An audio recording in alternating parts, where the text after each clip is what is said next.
Setelah luka tembaknya mendapat pengobatan, menyusul dilumpuhkannya Nopi, tersangka pembunuh ASN yang jenazahnya dicor di pemakaman umum Kandang Kawar Palembang 2 tahun lalu, karena masih berusaha melarikan diri saat proses penangkapan dibawa ke Polda Sumsel. Tersangka diburu polisi selama 2 tahun dan tertangkap di tempat persembunyiannya di Kabupaten Karawang, Jawa Barat. Polisi menerangkan, tersangka Nopi merupakan orang pertama merencanakan pembunuhan itu. Tersangka masih paman dari tersangka Yudi, yang saat ini sedang menjalani hukuman. Tersangka berperan mengubur korban dan mengecor korban di TPU.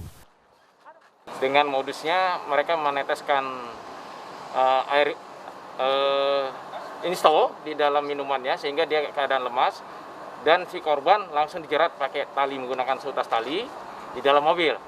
Dan korban setelah meninggal, korban dibiarkan dulu, mereka melaksanakan hiburan dulu. Setelah selesai hiburan malam, mereka kembali lagi lalu menguburkan korban sendiri.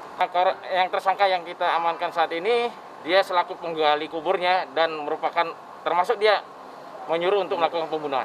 Tersangka Nopi mengaku, setelah 2 tersangka lain Yudi dan Ilyas tertangkap, ia melarikan diri. Saat pembunuhan terjadi, ia diupah 4 juta rupiah dari tersangka Yudi.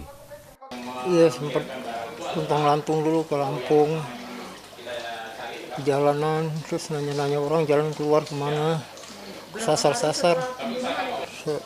Itu setelah ketahuan Yudi ketangkep aja. Nah, malam itu nerima uang 12 juta kalau nggak salah, 12 juta. Enggak, untuk saya 4 juta, untuk Yas 4 juta dulu, terus untuk si Amir 3,5 juta. Kini tersangka Nopi ditahan di Polda Sumsel dan terancam hukuman penjara seumur hidup. Sebelumnya pembunuhan Aprianti, seorang ASN di Palembang, terjadi 9 Oktober 2019 lalu, dilatar belakangi hutang. Tersangka Yudi yang saat itu memiliki hutang 145 juta rupiah marah saat ditagih korban. Reski Oktora, Muklas Diferensial, Kompas TV, Palembang, Sumatera Selatan.